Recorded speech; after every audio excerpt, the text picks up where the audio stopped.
is with us.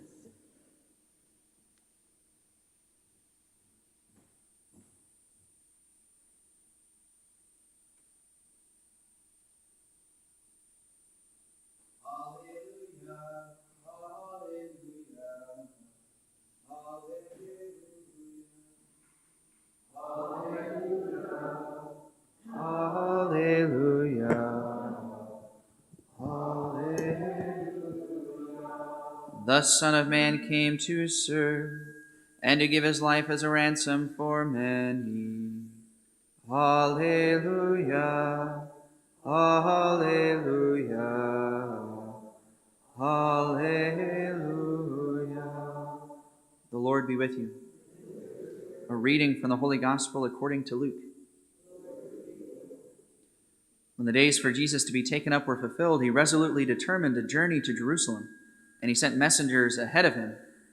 On the way, they entered a Samaritan village to prepare for his reception there, but they would not welcome him, because the destination of his journey was Jerusalem.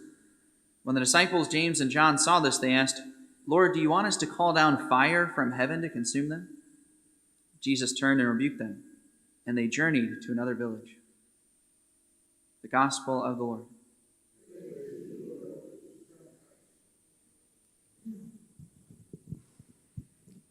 Today we have in the Gospel one of the more humorous passages. And you might have noticed I'm not wearing a microphone today. I just thought I would give that a try. I just wasn't really feeling a microphone today. So hopefully I can project well enough. In the Gospel today, Jesus goes to a Samaritan village on his way to Jerusalem, and the people do not receive him. And so James and John, the sons of thunder, they ask if he wants them to call down fire from heaven to consume the people. And it's kind of a humorous image there, or at least it might seem that way. The reason why James and John were asking whether or not they should call down fire is because they were taking that straight out of the Old Testament. Can you think of somewhere in the Old Testament where there was a Samaritan village that did not receive a prophet of God, and so fire was called down from heaven? It happened with the prophet Elijah. The prophet Elijah was a prophet in northern Israel, otherwise known as Samaria.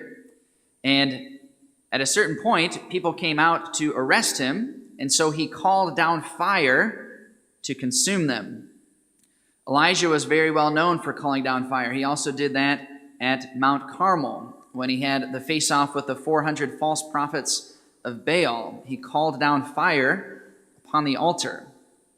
And so James and John, remembering the stories of Elijah, were asking Jesus if they should do the same thing in this instant. And of course, Jesus rebuked them, because that's not what the fire of God is ultimately for. It's kind of interesting, actually. If you go back and you read the story of the prophet Elijah in its entirety, the prophet Elijah was one of the greatest miracle workers of the whole Bible. He had all sorts of miraculous powers.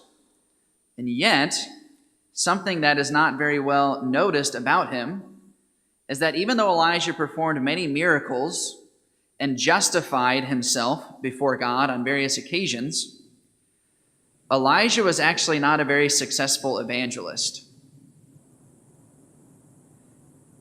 There were not very many people who were converted to belief and fidelity in the Old Covenant by Elijah.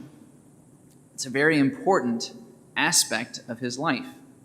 Even though he was full of zeal and full of fire and power, his ministry was ultimately not terribly fruitful in terms of the conversion of souls.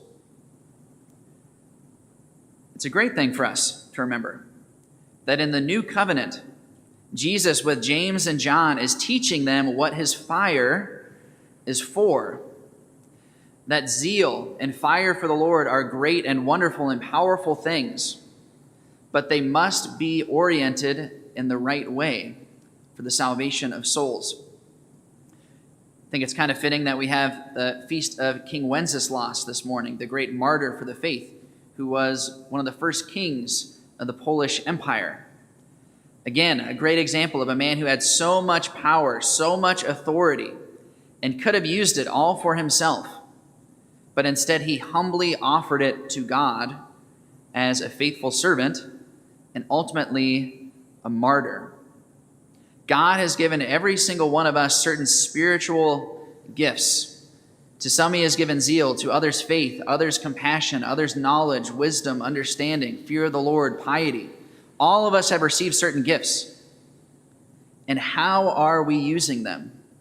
Have we actually offered them on the altar of God and placed them at his service and allowed him to mold them and to form us into how to use them in the most fruitful way possible?